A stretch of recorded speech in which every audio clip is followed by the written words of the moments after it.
Dear student, তোমরা বোর্ডে দেখতে পাচ্ছ 0.5 হলো 20 এর কত শতাংশ।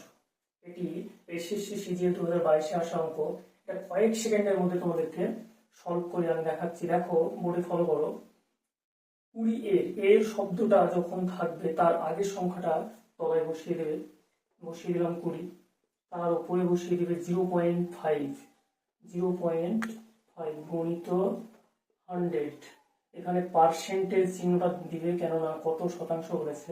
তাহলে এটা যদি আমি 20 দিয়ে কাটি, 5 20 100 হবে, সমান সমান এখানে গুণ করে দাও, 5 5 25। ওটা সংখ্যার পর দশমিক আছে, একটা সংখ্যার পর দশমিক আছে, সেই জন্য দশমিকটা দিয়ে দিলাম। 2.5 অ্যান্সার হলো। তাহলে রাইট অ্যান্সার কত হলো? বি এরটা 2.5%। সরি, এখানে পার্সেন্টেজ চিহ্নটা দিয়ে দিবে। ভিডিওটা ভালো লাগলে তোমরা অবশ্যই চ্যানেলটি সাবস্ক্রাইব করে দিও।